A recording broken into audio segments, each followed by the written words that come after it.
min jokka njal o fogole na nangiloxa radio convergence fm radio etan na genoxan na ɓasil ne afrique 103.9 i ndef meek andoona yee ten refu castor avenue bourguiba immeuble lambert émission kiri nen ngel ne nete fi'tan a reta no caate ke xaye koy i ngarana nuun no saate fa na xooytel waxal jam a xe refa na région na Fatick département Fatick arrondissement Niakhar commune Patar waxal jam o nanga reta maaga koy o xatanga Dakar waaga gar bo Bambey o fudooxanga Bambey o waaɗik waxal jam a felangang waaga xat Dakar ɓeer Fatick o garanga bo Fatick o fudoox ret no saax laaga na xooytel Niakhar après Niakhar waxal jam te ref saax la andoona yee 7 quartier deno ndefu no saax le waxal jam koy xaye équipe ne andoona yee ten refu radio convergence FM i ngara meek i mbaxtaanta keek andoona yee ten refu histoire saate fe o xena fi'an kana in teno tel Pape in Augustin Abdou Gning ndaa i pare'anga teen o xeek andoona yee ten refu directeur école fe andoona yee soldat de l'éducation Amadou Sané ten xana fi'an na in i ngatanga maaga no coté rew we xeek andoona yee ten refu Aïssatou Pouy xana fi'an na in fo xeek andoona yee aussi tam ten refu Cheikh Diop ndaa koy oxe andoona yee ten na xurka den no émission ne Khadijatou Dioba Djouba alliance Ndogo Diène ten koy na waxtaan ka fa den no keek andoona yee a reta no activité den i ndet koy bala i tarde a no keek andoona yee ten refu cosaan saate fe Pape in Augustin Abdou Gning i ngaƴong o simnir fo auditeur ke andoona yee a mbenangilooxa 103.9 o laya in an ref Abdou Gning bala i ndoka no histoire saate fe. Merci nuno fogole maxey simna nuun na kon nuun fa asimanxos nuun Augustin Abdou Gning a ñiñing waxet jam alene gen no saax le waxet jam o maaga fogaame maaga waagumo tay teeno. D'accord Augustin Abdou Gning ke i etango lamit xa atu gon waxal jam. Gon waxet jam koy te atuna yatem we de den etu no saate fe waxet jam. Yatem nda o taan in a gara soɓa yatem we de ci'a in o tew ye i ngara koy in cosaan in oxe reɗa soose o refna o taan in yeta garna a ɓisid Alpha Ouma Binda yatem we a ngarangama ten te oxa ñiinga rek ye to yaaga o taan in nane a seereer so ta laya dene wax leen jam de wax leen jam kene ten jaru fo wax jam Alpha le jartuna yit oxe ñoowa meen bo ndik in ñiñin we in na lamatiran bo me ta refna xaye no xelifa fe mi fo xooxes mi fo Alpha fe o taan ina garitna bo no gon le waxel jam ndaa koy yatem we ten cinju saax le ten ci'u ino tew bo ten taxu i ndefo i masra ndeer o ɓino koor fo o ɓino tew kene ten aru gon le waxel jam bo xaye Alpha laaga atna gon le waxel jam o taan ina atna o xaafame xaye oxu yoqna o maak te ref xelifa fe wona saqtan o xana ndoke saay etan meek nek no saax le waxal jam est ce que yaam wo roga fi'a wexe meen bo ndiiki est ce que waaga garana ino ndik rek etan nam nu ñoowteeg no meek no saate etan a ɗom a tig de etan anda ye jelwar we ndeeɗu meen yaaga indépendant jega fule yaaga jelwar we ndeeɗu meen o ñoowo ɗomu a reeɗu ko jegoogon xooxof no sirof da laye i mbindaan impôt moofogu bo o maad a laye retanam no ndeetar ta cooxam a cu'a reta ndeetar a cooxam suk fa mbela ju'oorma ndiki xam no cooɗi fop ko cooxti xa taxu nu mbañke Léopold watnu Léopold Senghor ten ɗegu o ɓaak mbaɗol o maad ka xoox no wogu par force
min jokka njal o fogole na nangiloxa radio convergence fm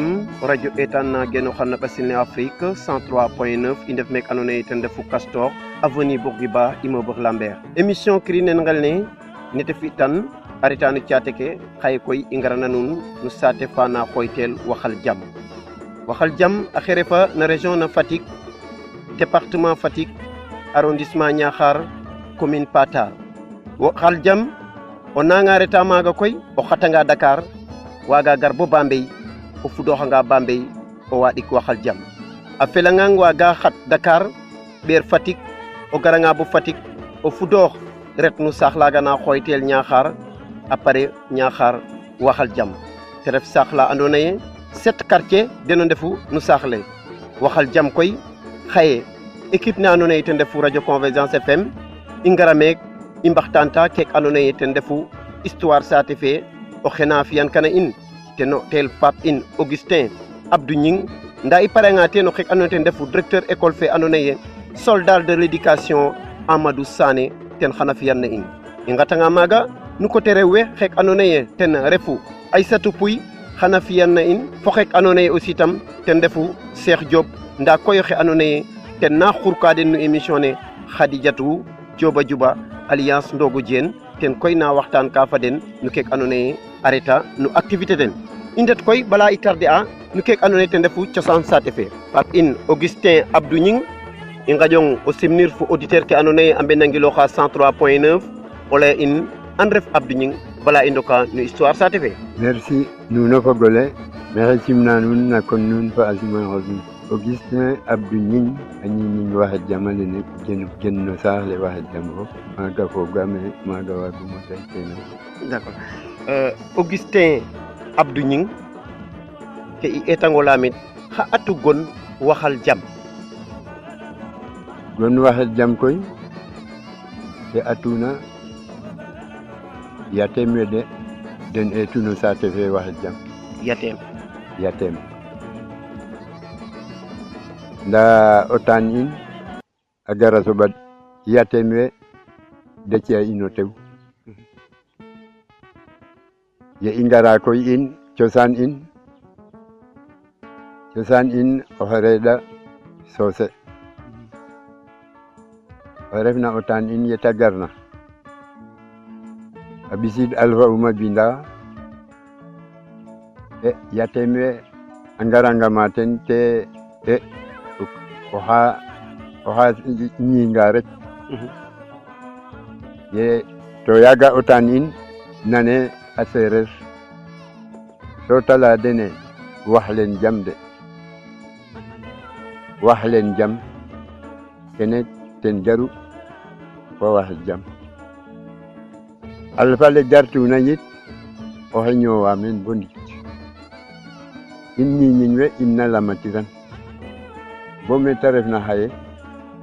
no xelifa fe mi fo xooxes mi waxtu fo Alpha fe o taan ina garit na bo no gon le waxel jam ndaa koy yatem we den cinju saax le den ci'u ino tew bo ten taxu i ndefo i masra ndeer o ɓino koor fo o ɓino tew kene ten aru gon le waxel jam bo xaye Alpha laaga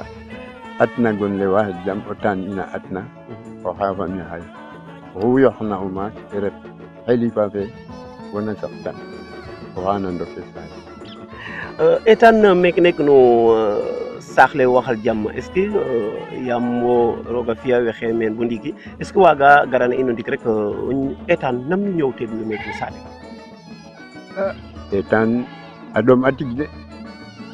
etan anda ye jelwar we ndeeɗu meen yaga indépendant jega fule yaga jelwar we nde ɗumen o ñoowo ɗom a reeɗu o jego gon xooxof no sirof da leye i mbindan impôt moofogu bo o maad a leye retanam no ndetar ta cooxam a cu'a reta ndetar a cooxam suk fambe la ju'oorma ndiki xan no cooɗi fop ko cooxti xa taxu nu mbañke Léopold watnu Léopold Senghor ten ɗegu o ɓaak mbaɗol o maad ka xoox no wogu par force lukit nda ya Léopold a garna chef de canton ke den fa xoox den a liminer eloyo chef arrondissement a gar maaga ɓaak mbaɗole a ɗeg maaga ɗeg d'accord maako ɓaak mbaɗole a ɗegtu fap in xengan ten ref Augustin Abdou Gning ten nu nangilooxa no radio le Convergence FM na 103.9 i ndef meek andoona yee ten refu Castor immeuble Lambert laya nuun reke émission kirinen ngel ne koy a xenu saax lek andoona yee ten refu Waxal Jam ndaa est ce que waaga ino garan o ɗeetaxanga meek kam saax le Waxal Jam a jega quartier na xooytel Ndiobène Yateen Ñiñingeen fo Nganeem fo Sindiane fo Sandem xa atu kaaga gon quartier yo rek nday saax lu maak na rek foko jeg a nqaƴ kay fogaam a mbada xaƴ ɓetik Yateen Ñiñing Ndiobène Nganeen Sandem Took Ngol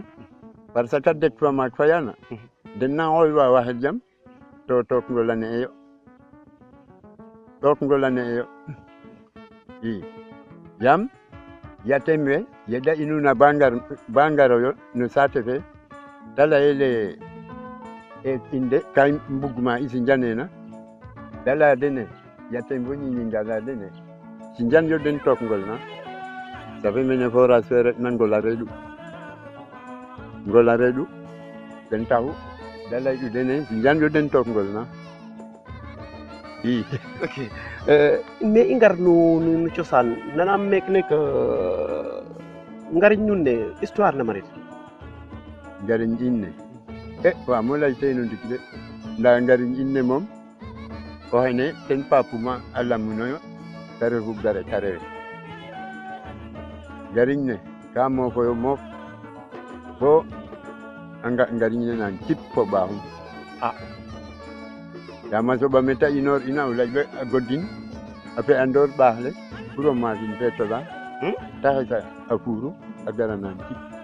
ɓaax laaga ɓaaxnoxe ke muju o lam ɓaax laaga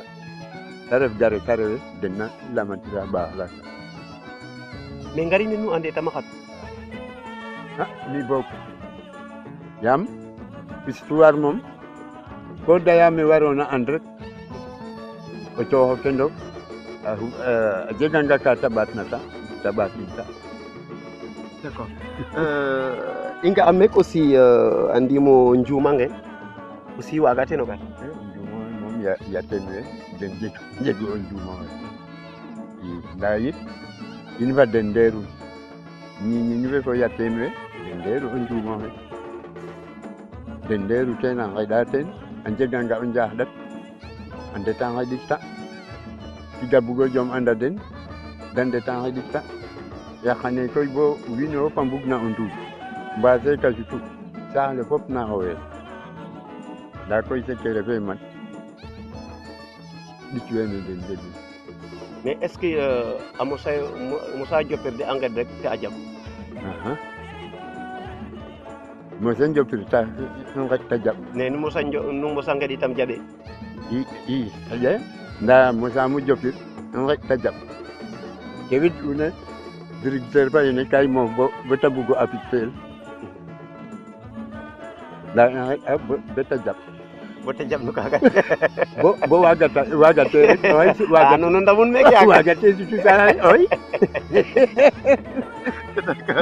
ok merci beaucoup in wetana nuun rek émission nuun kirinen ngel ne xaye xe i ngurna meeke waxtaana no cosaan saate fe Waxal Jam Augustin Abdou Gning e laya nuun rek xaye in way meek no ngel ne Waxal Jam i ngar no keek andoona yee aussi ten ndefu ñaamala eetaan o ɗetanga a toñu ñamegu to yaga o koora moƴƴu saɗik xaye koy a doyawa trop xa waralu affaire ke fu nam wiin we mbaru mbi bo kek andoona yee ten refu o ñowola i ñoowegina naxa ñaamaxe vraiment te ɓaato sak woñtuwin yo ten a ñaamen ndik ten waru in maak we in ngurɓaan i andu a tooñ jo'a o mbeƴengel ñeleñ ndaa tene na fi'atel diwlin toujours da'iro ne yooytuma da'iro ne fadtuma yaaga i njeg doole to yaaga yitam yaaga wiin we mbugee med ndaa mbañtee med ka i moofogu nasara ndam naak ke a xoona rek i ƴaxa tege ƴake a ɓaa koɓaye mbara pambe ke i ñaama den ten taxu i njegu doole kene mais ta refna ga'a maas nene beda njega ars i njegna fo ke i mbi'na maxey fa 99 ans ndax 79 ans 79 ans jegu ten jegum mene refuma 1938 sen rimem d'accord i ngarnu kek andoona yee ten refu cosaan no seereer te ref njom etaan nam nu nga'teegun wala wo mos'a maafit mos'iim o maaf rek ga'a ke re'na mene cosaan seereer no njom a jeg'a ndaa ke moƴ'ina meen o ref cosaan seereer ten re'u ndut mais ndut moom jegatee ndut jegate kene tax mais xa taxu jegatee fa yar jegate nan nena saane yin directeur ke école ke añu teen ndaa ten tax fa yar jegate xa ndut a fi'eegun o koor ndut ka cooxogu o koor jom fo andoxe rimonga anda ba'of anda ya'of ando ken ba'of kene ndut a fi'ogu o kiino xu mos'ina ret no ndut gat xana supitna fo mayu yaam xano layel me waroona fo reet fa ba'of fo o ken ba'of fo o ken ya'of fi'een yaay kene fop ka jegoogu fajar sax no siir a eetoogu no siir maaga fajar a eetoogu o ndeɓandong ke ta boxoogna no siir sa e gat ba wetan win no mbind a wetando'angaan rek a moƴo jeg ka fi'una i in way ngidmanga paax nam ga to radio Convergence FM xaye te gar meek a soɓidong bo waxal jam i mbaxtaanta kek and ten ref histoire saate mi o maxey gidma nuun a paax ndaa koy kan njaɓo tees o tew oxe mi kan njaɓinooyo Xadijatu xan nu ndabdaam xalal yaam Xadijatu o teeso nu njanginoyo bo waagatin mo ga i ndaa koy yaasam roog a fi'ana nuun tax allahuma amin yaasam roog a fi'ana nuun jofor amin amin amin yaasam nu moof bo njeg télévision allahuma amin amin amin na andoona yee xana jiriñ adna fe fop ok merci beaucoup te refu Fap in Augustin Abdou Gning ten i invité u ten i ngur u i mbaxtaanta ke andoona yee ten refu histoire saax le xaye koy ye i ngatna maaga i ngara no xek andoona yee ten refu Amadou Sané te ref xa andoona yee cousin in o ƴoolaayo ndaa itam a ref meek no saax le a jal meen calel ka andoona yee calel mosyo monsieur Sané te ref soldat no éducation a damta saax le andoona yee ten ref waxal jam o yengo ñaalo objectif um ten refu ngoor ke a njeg réussite totale xaye koy émission ne andoona yee ten ref kiri nen ngel ne yete garna meek a cooɗno micro andaam koy no ɗelem a paafal i mbi'it kan yaam seereerum xoole ɓac ndaa ke i mbi'ka rek ten refu monsieur Sané ni ma ko tënkee si kàllaama séeréer ma ñëw ko rek si kàllaama kocc tey radio Convergence FM déplacé wu ñëw fii si émission bi ñu woowee kiri nen ngel ne yow nga nekk directeur école bi nga xam ne moom moo nekk école waxal jam ñu bëggoon rek nga présenté wu ñu gën a xam kan mooy Amadou Sané waaye itam wax ñu école waxal jam ban année lañ ko sos ak nan la demee woon si njëlbeen ba. merci yéen agent radio Convergence FM kontaan rek yéen parce que en fait lii mooy rajo dem ngeen n'est-ce pas aussi dans le Sénégal des profondeurs parce que le Sénégal c'est pas seulement Dakar wàcc ngeen ba ki suuf xam n'est-ce pas ñooñu naka la ñuy nekkee loolu maa ngi leen koy gërëm bu baax bon bu ñu jëlee école bi moom elle est créée en 1983 boobu ki jafe-jafe la école bi amee parce que bu ñu koy sos parents d'élèves bi ñoo doon cotiser paani gerte boobu paani gerte nga ma waaw paan gerte balaa ñu am école bi paan gerte la ñu cotiser jaay ko soog a am ciment def fondement seen première école seen première classe foofu la ñu jaar école bi taxaw n'est-ce pas il a fallu ñu dem ba 84 parce que 83 87 pour que nguur gi n'est-ce pas def loi moomu kii dugal loxoom mooy communauté rurale moo tabax foofu une classe waaw ñu dem encore 2 ans après ñoom parents d'élèves bi créé encore une autre classe man bi may ñëw fii 3 classes laa fi fekkoon bi may ñëwee en 87 ñoom ñu def encore une autre classe mu doon 4 c'est après que maintenant nguur gi wàllu yi des waaw mais fondement bi mooy loolu la créé bi parents d'élèves bi ñoo ko créé jaay seen paani gerte am xaalis wutu ciment wutu fer jël seen propre maçon ñoom yi ñi ñoo ko tabax de futteeku n'est-ce pas tabax ko ba mu taxaw pour gi sooga leen n'est-ce pas yónni maître. D'accord monsieur Sané en tant que directeur yi école Waxal Jàmm te fii zone bi mbay lañ moo nekk seen activité ndax amoo jafe-jafe pour élèves yi tey jii nii gouvernement bi mu ngi wax ne ubbi tey jàng tey. waaw loolu bon wax la boo xamante ne nit mën na ko déggee neneen parce que ubbi tey njàngatee fii bu naree am aussi day am jafe-jafe parce que pourquoi d'abord école yi dañu am ñax boobu balaa ngay dugal doomu aadama foofu il faut nga defar ko ba mu set day fekk aussi n'est-ce pas parents d'élèves bi nekk n'est-ce pas kii xadar bu métti maanaam liggéey tool gerte bi ñor na dugub bi ñor na yow ñu wala fale kaay béy fii léeg-léeg nga am jafe-jafe pour dem foofu donc petit à petit dañu ñëw ni mosu ba balaa mu pare il faut mu dem ba une semaine école bi mën a seet tuuti mën a convoquer xale yi mais ubbitee njàngatee fii moom bu naree nekk aussi day am jafe-jafe day am waaw parce que mënut a demee noonu waaw. D'accord mënut a demee noonu kooku moom mooy directeur école Waxal Jàmm Amadou Sané la tudd dégg ngeen ko création école bi fi ñu jaar ba tey jii nii école Waxal Jàmm taxaw muy def ay résultats mais ñëw si côté résultat ci wàllu CM2 beeg yooyu entrant est-ce que yéen a ngi def effort bu baax a baax. maa ngi sant yàlla bu baax parce que bi may ñëw fii école bi doon na def des résultats d'ailleurs pour la petite histoire. ba ci mi ñu may affecté fii man ñaanuma fii de dama ñëw fii n'est-ce pas par li ñuy wax n'est-ce pas comment on appelle ça encore poste vacant la woon non du poste vacant mais yow moo la bu ñuy wax maanaam jafe-jafe moo ne directeur bi dem na alors léegi inspecteur bi nekkoon fii seet fi tund bi yëpp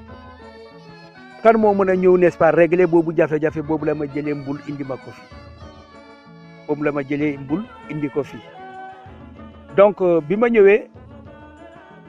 premier semaine bi ma def ñu bon amoon na benn comment dire fii benn collègue bu nekkoon fii Niakhar te mu nekkoon le principal du CEM de Niakhar à l'époque du lycée mu woo ma mu ne ma yow la ñu indi fii ma ne ko waaw mu ne ma école boobu doon na def des résultats de mbaa di nga ko atteindre ma ne ko waaw maa ngi ko jox yàlla. waaw yaakaar naa daal maa ngi dem seet daal waaw maa ngi dem seet daal ba mu ne ma en tout cas daal ragal naa ma ñëw fii 3 jours après sous-préfet woo ma encore à l'époque waaw mu ne ma yow yaa ñëw fale ma ne ko waaw mu ne ma mbaa wóolu nga sax boobu ma ne ko waaw maa ngi di suñu borom de waaw ne ko ma dara mais dinaa jéem daal bi ma ñëwee. fekk benn classe CM2 ci moom laa tombé ñu ma commencé novembre ñu demoon ci benn essai fii Ngayoxeem ñu capoté ma waaw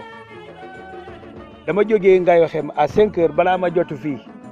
8 heures xaw na jot diggante bi ndax gàcce waaw lu ñu ma waxoon ma ñëw ba loolu narta am déedéet sama tànkay bi su ma doxee tuuti rek ma toog waaw ndax gàcce bi mais nouvelle bi fii la ma jiitu nouveau directeur bi ñëw daal classe bi dañu ko capoté waaw affaire bi métti ma lool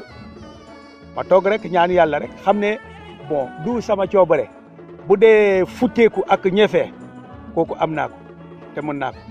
ma ne woo baax na. léegi lan moo waraloon loolu ñuy capoté. bon c'est-à-dire que niveau xëy na niveau bi ma fekk fii niveau bi moo baaxutoon waaw par rapport ak ñi ma fekkoon bi ma ñëwee seetu loolu bon ma relever les insuffisances lu taxoon loolu yëpp am ba ma yor ko ma xam ne bon lii moo taxoon daal résultat yi baaxul ma commencé ñëfe man tam boobu aw moon dimanche aw ma samedi tous les jours maa ngi école mais biñu demee n'est-ce pas ba au mois de juin bu ñu def examen kooku ma raw naa ko ëpp na fi ba Dakar waaw j'avais le meilleur résultat boobu diggante bu 93 ba ma bay jàngale fii nii musuma bokk ne toujours dans les 10 premiers n'est-ce pas du département. mais lan moo waral loolu coono bi nga ci def ak sacrifice bi nga ci def ak loolu yëpp nga fi def lan moo ko waral exactement. parce que métier bi dama ko bëgg j'ai choisi par vocation l'enseignement et pour man defar xale moo ma tax a jóg il faut que ma def waaw.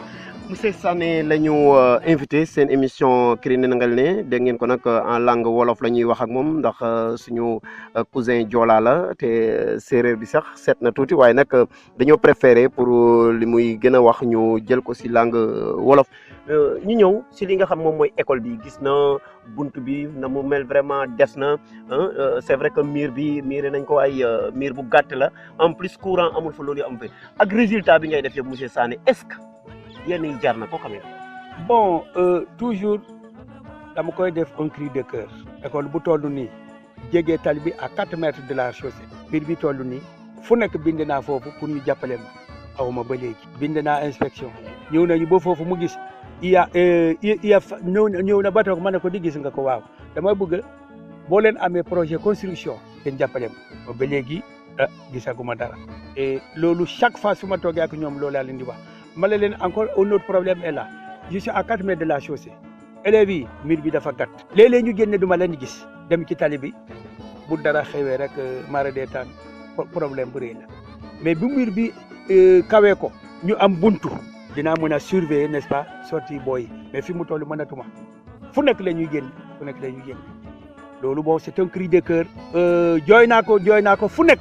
mais amaguma n'est-ce pas buntu ba léegi waaw ñun xanaa ñun bokkuñu ci Sénégal bokk dañuy wax courant mais courant amu fi de yow gis nga ko ñetti poto rek ñooy tàkk fii waaw benn bi sax daanu datee du gis nga ko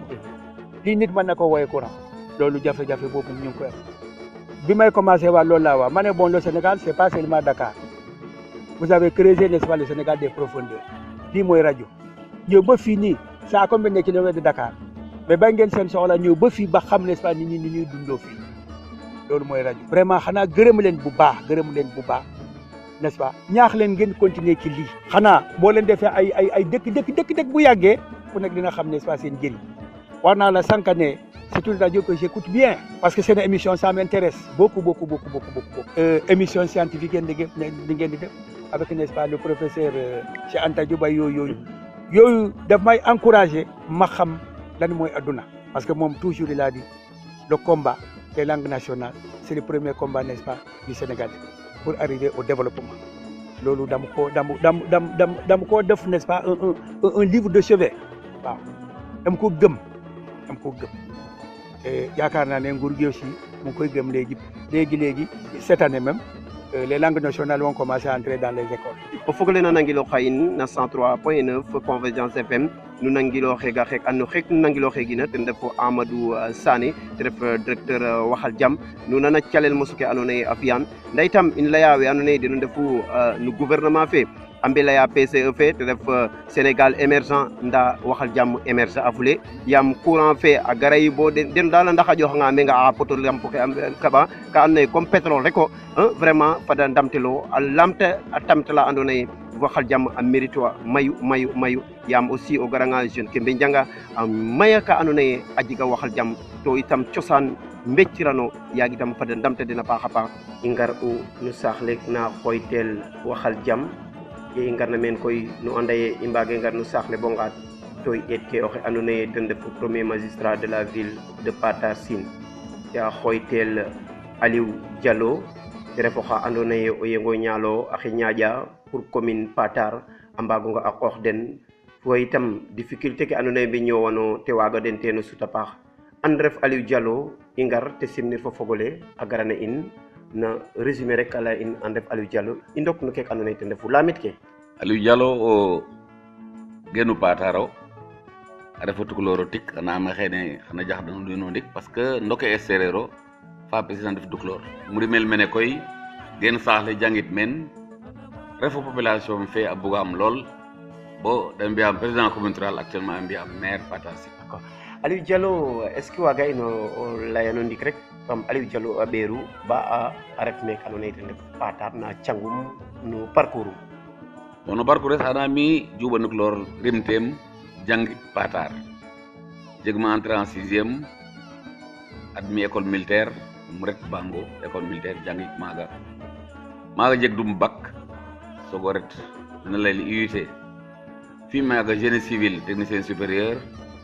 ɓaato fi étude complémentaire bo ref ingénieur génie civil mene saaxle koy comme que tout le temps kam garogu meen jeema meen ke waagma population fep a ngeenu lay wo i mbugu o ref président communautaire lin en 2009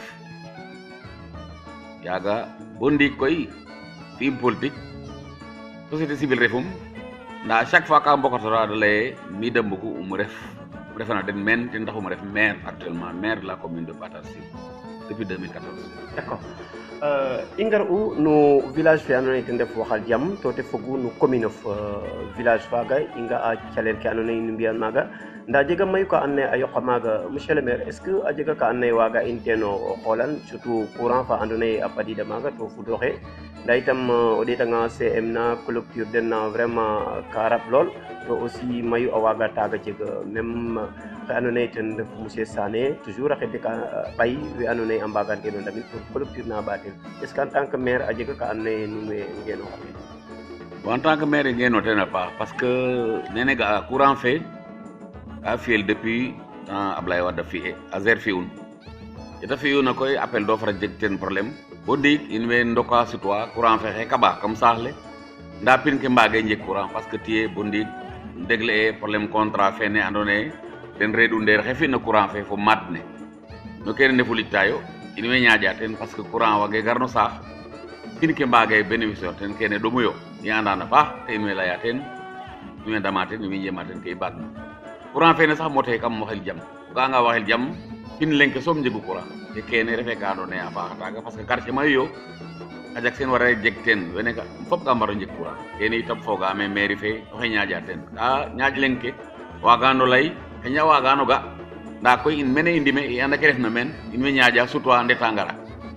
inonga taaga école ɗik ndef meen école primaire fe a clôture yaaga ndaa koy ka fiyel 1 mètre de clôture a jeg grillage kene ka i lay njega financement xan i mbaɗnin complètement i mbi'an den clôture faax xaƴa we njegeerna den mbi'oogane clôture pour le moment ndaa koy den comme a njega o ndik a lay fat da mbaasel bo waana a lijtel sogo ngar Waxel Jam Waxel Jam xana jeg clôture a feranga roog CM fe a jega appel d'offre depuis 3 ans appel d'offre fa andoona yee ka gagner entreprise gagner un en 2012 entreprise fe gagner no en 2012 a gara laye ka jeg problème la no contrat fe ten taxu bo ndik waage commencer bo xaye même layan gare a commencer calek te gagner u contrat fe kene éducation nationale andan par la suite de laye budget jeg ate pour 2017 pour ka waag na financer construction fene lay fat i cung bo besi ɓaato jeg kene waago régler kene Waxel Jam fop andan anda ye CM fe mat a jega déjà financement a jega mat ne xa gagner in a waro gara tabax a classe ke fo clôture fo fop ka warna ten in way ndefatoogu bo ɗut cunga falu bo fe refna Fatick fe andoona yee ten sexu éducation fogaame anda ye maire Patar a sonla lool no affaire CM Waxel Jam kene dal ten ref ten i anda ye koy problème mayu a njega no saax ke leŋ ke état na fi'an leŋ ke mairie ke i mbaagna in way tookum ke andoona yee état yo itam i moofe in way laya ndeta sutwa bo pet ke tali ke andoona yee tali fe andoona yee ka inoor Diouroup ka inoor Kër Martin a gar bo Waxel Jam a waro suur Patar bo ngoye PUDC ka lay xana fi'in in way ndefatookum pour ka waago ñof no fi ta waago goudronner parce que bo ndik kay njega problème fo bayu mene ken dal xaja ken wagu lay ful no kene bo d'accord monsieur le maire ka i ngar ka no commune of o ɗetanga no acte 3 de la décentralisation ten refto maire ref meke tam a ref commune kaga est ce que tam wago jegit vraiment des taxes ka andoona yee xana permettre o waago damit we andoona yee den o ndefu vraiment la population est ce que meke waaga jeg meke des taxes bo anda acte 3 mat lenke ka laya sax est ce que communal moƴi acte 3 en tout cas no koɓale acte 3 ɗoma trop na in parce que lenke andoona yee ka i coox el o ten pour communal ndiiki no misal adjoint maire ke ina ndafda den lakas fo lakas ina ndafda den te i jege moyen kene koɓalene i jege usine i jege lakas ka andoona yee xani mbaago xot ten xaalis ke i njeg ten refu marché Patar juuti sareta garanga rafid xar ben ndik mbit cantine garanga rafid nangam kene waage tax saxa avancer kene maad ne ka i lay il faut que i ɗeet d' autres moyens additionnel ka andoona yee comme que compétence transféré i njegu cooxange 9 compétence transféré o cooxel moyen ka andoona yee den compétence transféré ten tax te ñaaƴ kaayo ndaa o cooxange moyen leŋ o layene wo kene wo saqun rek o saq ka andoona yee xa problème soom transfert xa problème i njegu kene daal a refa problème no commune ke in andoona yee commune ral na ndeedu refe mi soom koy mene yo nga xayma mu retoona kene a loola yo moyen ke ka ndef problème parce que i mbaage njeg moyen additionnel ka andoona yee ka i nqotan no saax in sinon ko ɓaat ka taxe ɓaat impôt te saax le wiin we njege tig bo ta cooxang tig den o xen koy nu nana nen ten ref le premier magistrat mek no commune Patar Sine i ngar u koy émission ne andoona yee ten refu Krine Ngel ne a jega no radio le andoona yee ten refu radio Convergence FM premier radio panafricaine xaye i ngar u no commune i ngar u koy cooɗino micro lamtan lamit ka andoona yee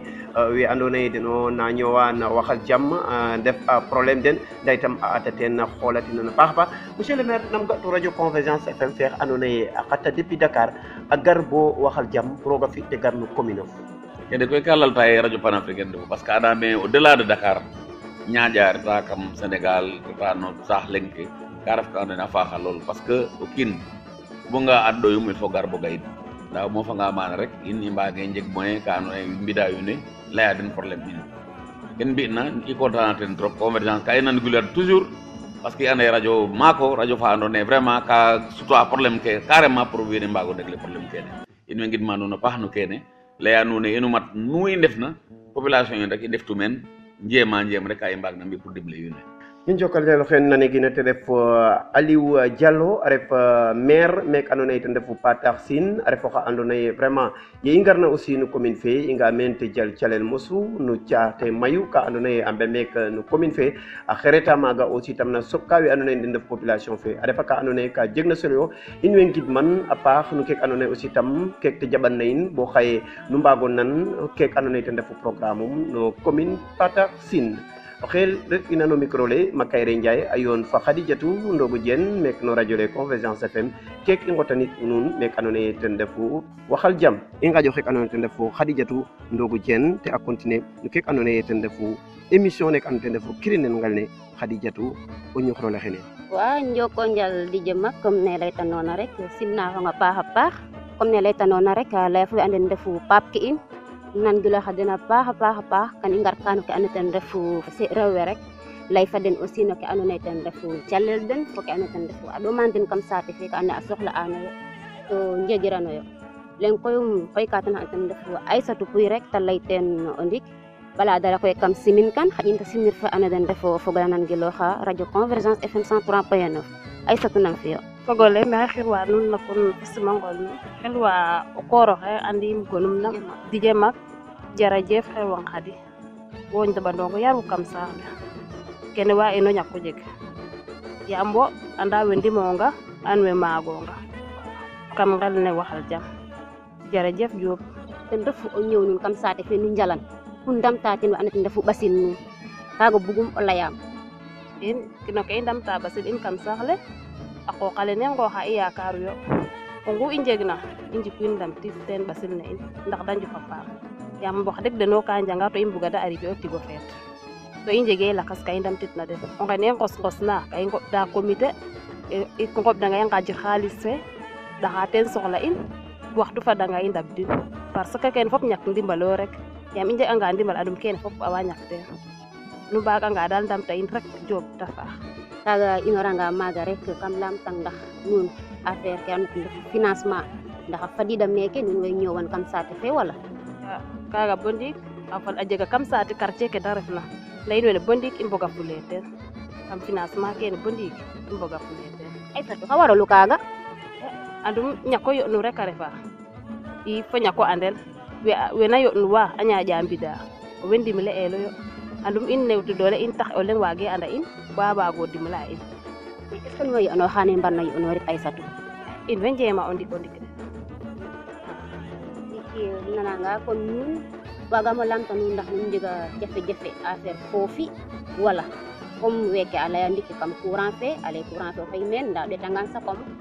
xote la paxa yipeno yo coterolo nda ndiki comme andame maga ñaaƴe nda kam lamtang ndax nun njega problème côté foofi wala foof le koy problème ke a maya maye parce que o mbino robina xe kam fe anum facture ke rek mbaag seer nda foofi moom wax dëgg refa fule meen jafe-jafe jafe-jafe lamtang nu mbuganga xaye ndamtel kam saate fe Aissatou xar nu mbugu ndamtel oyo fo mam nu mbugu ndamtel in i njeganga centre de formation i njang i njeganga financement yit fa i ndamtena yit i njang i parce que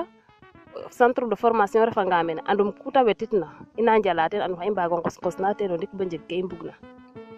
i tax neke kam saate fe refna waxal jam ndax nu nanga ngaƴa xa ɓiy nuun na net ane ten refu Dakar a njalayo maaga pour a ngara ndimliɗa nuun wala mene parce que i njega fule xa ɓiyem sax nda in way ngeɗa roog jeg xa ɓiy nda xa ɓiy ino tam i njeganga nit i ngaƴ ke den de ndet mais ya in kay meen a njega xa ɓiy ya in kay meen ana ngaƴa xa ɓiy den de ndet Dakar it parce que njege ka de ndamit na den bada mbago arriver nda a jeganga ye a njega ka tane na ngaƴ ke xa ɓiy xa den de ndet Dakar parce que violence fe ka jeg doole xa caate waxene fop na ndeta Dakar ga a ke de ngartayo to kene fop refe no ka moƴna andum kene fop ñak calelo rek fo ñak ndimbal kene ñak calelo fo ñak ndimbal ila Aissatou we rek i njega no ten o ɗayo maak we i lamtan koy ke ando naye ten refu déplacement feke ando naye radio le fi'ana xottin Dakar bo mbek ando ten refu waxal jam um leyange xa ref ten o ga o Aissatou radio le maxey gidma nuun santa nuun content no radio le trop parce que a ñaaƴa lene ñaaƴna xaye a refa ñaaƴa la felna in parce que o genanga no saax bo ɓisid meen aada a faaxa trop in i mba'angan toujours o moƴo fi'a ka xupna kene muy moof na koy in way nan gilwa nuun radio le nuun koy yasam a jofa paam i ngeɗana nuun yasam mu xiiwale inoorna rek a eeto yen a ɓay nuun ndax i ndaawo ten yaam anda me nu joganga i son ke jarangeen jëf jerejef Aissatou kuy nu nan gilooxa no ndeɓandongo meeke o refo jeego deɓ kam meeke na saate fe na layel waxal jam um leya nuun rek in way meeke ref na radio Convergence FM 103.9 te ref émission na ando naye ka i mbi'ana nuun chaque alxames ya ando naye waxtu ɗik a fada ba dam waxtu naxik te ref émission na ando naye tamit refe rek i moof ɗega a kita nu nan gilooxa nda ke i njega bes rek ndok kam saate ke ando naye den ndefu kam Sénégal nda surtout saate ke ando naye den ndefu a saate sereer we parce que cereer we rek inu in tax koy saate ken ino kaxina kam nen ten refu waxal jam rek bata tax waxe ando naye o ndeɓandongo te ref kam saate fe a layel Cheikh Diop a geman xa jeune axe aussi i ngarno ten rek lamtin question ka ando naye kam saate fe ref ka rek bala maaga koy ka i simen ka waxe ando ten refu Cheikh Diop rangaƴin te simnir fo o fogole nan gilooxa radio Convergence FM 103.9 Cheikh i simna kam nuun avant tout d'abord kam remercier a nuun na kena len ngen wax nayo parce que wetam wamo lay xaye o ndeɓandongo baax refo xa ando naye nan nan magum nan waajur fag a lay xaye jegam tig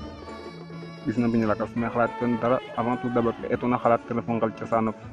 gar ɓisidin nen kilifa of faxa teɓof kaga vraiment maxey remercier a nuun fop a kena len ngenox na waxal jam jegole jeg na waxal jam itam maxey xeɗananga roog itam xeɗan ke wida ten yasam o jegin fo ta ka malonga in fop i njirñoox ten waajur ke njirñoox xamo ba malo njirñonge xeɗano ñof a paam itam kaga jegum ka layonga vraiment kaga jega ka leyona Cheikh Diop i ndok rek no ke ando naye ten refu lamit ke yam saate fe te binoorna xaye o nananga saax lu ga'oona rek ka i mboge jeune axa taxu parce que maak we a ñowa ke de ñoow ka ba pare nda xa teɓandonga xe na ngara um lamtang koy kam xa teɓandong nge an ten refu kam saate fe xar ref ke ando naye ten refu jafe-jafe den kam saate fe waaw avant tout d'abord jafe-jafe kam saate fe a maya mais vraiment avant tout d'abord kem layka ten te refu ye comme directeur in ke nete laytuna rek no walu courant fe quoi parce que o kiinoxe moom jege dara nge saate um xajna cosaan fartna cosaan kini tam min mi xana o murtona cosaan kini sokka mieux vaut que ino xoox in jeunesse ne i ngenoxoyo tako ngum noox ngestox saate fe ka jofan na mbamir développement saate fe i soxla'u courant fene nete jonin saate fe a ɗoma xama ɗoma teen o kendes ino fop i sañ'angan avant tout d'abord ba i mba i laya dara na ngenoox na courant fe a ndimle'a ino ten parce que waxal jam no Sénégal a fogu waage lay Sénégal ba pare te ref Dakar wala les autres kii la kaaga waage ref ino kin me genoona maaga yego in me i ngenna maaga yego i mbaage ngaƴ saate in xaye ndef ngenoox saate no kiin mi de kum waagmo laya ten fo jeunesse ne kem laya au nom de la jeunesse um layan yega waxal jam i mbuga waxal jam ka appage na mbamir ten i mbidayo i sañangan courant fe oxa cina in main d'oeuvre ten i mbidayo ten te damta in bata inoox kaaga i mbidayo ten kaaga nu mbida ndax nuun nu njega ke ando ten refu CM waaw CM a jega mais oxey in wa ndiko ndik mais encore kaaga itam ke layona ten ndigilo vraiment CM itam soxla xa dimle na in parce que ga mes parents ke in xeƴa in i moofeyo mais parents ke in way yo'nuwayo ten a mbi'a ten kem te layo katan den mais xeƴa doole fe mayeeru maaga itam coté laaga i njeganga wa ndimle na in tam xana faax ten trop vraiment ndax nuun nu nanga mbi'a ke ando ten refu affaire nan nen nawetaan football in kene yi waaw effectivement kaaga ndigilo parce que faaka masa jeg ameke faak sax nawetaan ke moom ngor ke ngaƴkirana ci chaque jour même i ndefanga me i ndefange meen owey topatwanayo we yoq na wene ngen wayo ten oy mut balaya ten bo ndik kaaga moom coté laaga moom vraiment saate fe a njega ten pas-pas trop a ngen wayo ten a mbuganoyo a mbonkanoyo trop nu njega man mbi'tan tamit waaw effectivement a jega terrain foot oxe meen jega mana mbud balit na quoi moom naaga wa a jega tamit ka ɗeetlooxuma kam saate fe te ref ke andoona yee ten refu juma fe ndax juma fe we saate fe na njalna qoox den wala ka financer eloyo pour de njalnayo meen waaw coté juma fe moom waamo lay saate fe vraiment owey ngorgorluwa ten kana mbaagnayo xeƴa koy doole den fodeeru naaga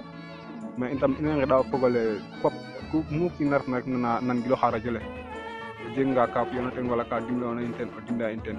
xeƴa koy doole in fodeeru naaga mais in way ngeɗa ten ndimbal itam juma fe moom ka refa ndok rooga la andoona yee ku kiina fina ten xooxof fi'anano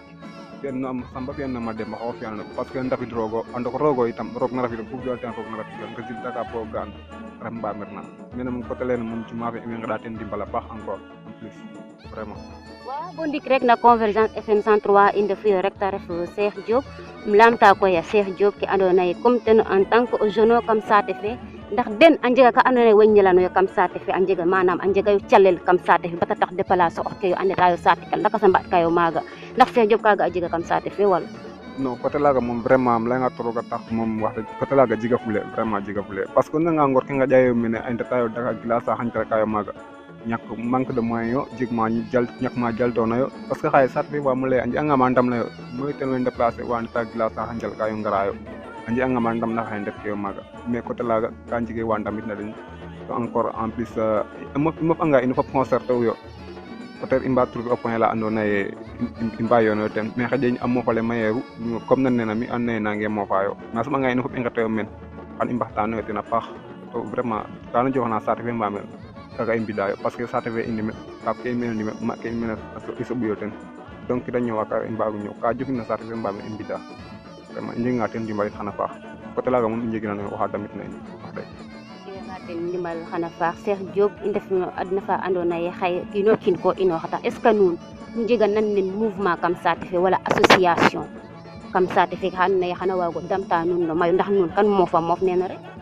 a jega mais ngor ke way ngeestooxa vraiment owey yo'nuwaayo owey yo'nooxa mais souvent ke bug'uma signaler ten refu yee tam i njeganga centre culturel xana faax ten trop parce que centre culturel foga ka andoona yee ten a jofana saate Mbamir no affaire cosaan ku bugana cosaan xano jegin centre culturel ka signifier fop oxey kam fe xaƴe dara i njeganga coté laaga centre culturel xana damta in ten a paax no calel ke itam en plus a yoɓan fop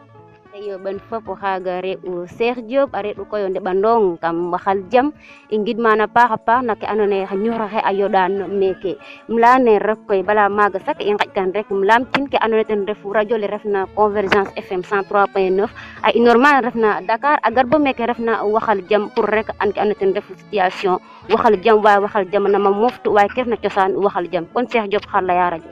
no radio le avant mais kem ley ka radio le fagit ka vraiment maxey remercier a den a paax vraiment maxey gidma den sant a roogo yaal ten gidma den parce que démarche fe na wiin a mosa trop tadik waamo laya tadik fop a mbi'ooganga nene xan Sénégal a jof Mbamir vraiment ken laltiye nu njegayo fop nu ngima fop itam nu inoora Dakar njona sate num ba ala mbiñala kas no nday kayo neni njona sate ngudit bu ala ngale ngari bu mën lay waxal jam taraf ci san ina fop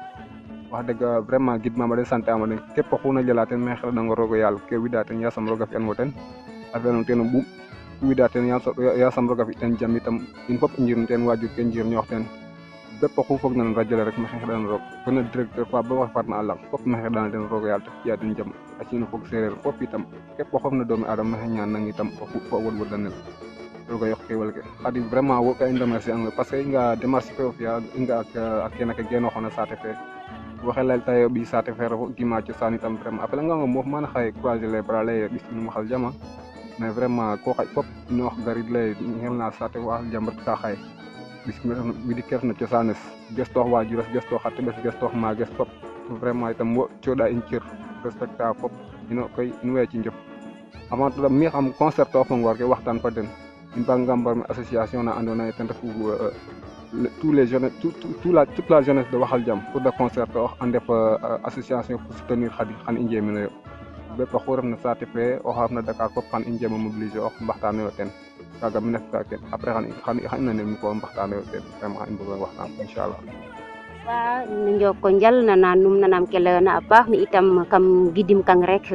kele wona fop na nun ta refu refe na mi yam xay ret angay kam rep men de ta xam ngi dela amana fa di kim na dije makten na layaye sate fe mairie mo ona mago o fakora on yag Waxal Jam jegum nen rek fakor ka bata tax koy dije mak na nanta lay tuna yo den fop kam fatkang rek fa ko de ginaaw koy Waxal Jam fo merci beaucoup Waxal Jam eso mi jegun ni fa xoxes kan mo fano radio le layano yengo ñalo ngidma paxa Khadijatou alliance ndogu jen nu nana calel muske anone afian nu rewwe xek anone te ndefu Aïssatou Pouy nu nana aussi tam Aïssatou Pouy fa lay fe anone alayan pour de dabtel nu centre na andone vraiment centre de formation na ne xana mbagte no ndam parce que rewwe def na Waxal Jam jambara ndefu yo ambe njala calel musu nda njegere o xa damit na den Cheikh Diop itam nu nana no côté jeunesse o layanga jeunesse te ndef avenir demain de no mbar yo saxle au fait de no mbar yo président de la république de no mbar yo def ministre de no mbar yo def des DG mais ça te fait au fadi da nga men ga e a jega des intellectuels mais aussi tam a jega jeunesse ka andone ak ngima xox den nda nga ero o lengo xa andone a gara a damta den yak yakarame xaye gouvernement fait awara deta paxa pa mais kanone ten def Waxal Jam nama fika ba damta den nu formation nama fika aussi tam nu centre ka andone centre culturel pour les jeunes kaga fop awara me ko jeg yam ça te fait vraiment a refa nga rek culture ciosan a jegan yak in way ngidma paxa pax we andone aussi deno na nangilo xa radio Convergence FM émission nun kirin nen ngel ne koy xayete gar u meek no ngel ne andone ten refu Waxal Jam in la nun reke nu nana kel faki andone a ɓeera yo me ko xek andone ten refu Fap in Augustin Abdou Ning fe andone ten layegunu ciosan sate fe nda nu nana Amadou fe andone ten refu Sané te ref directeur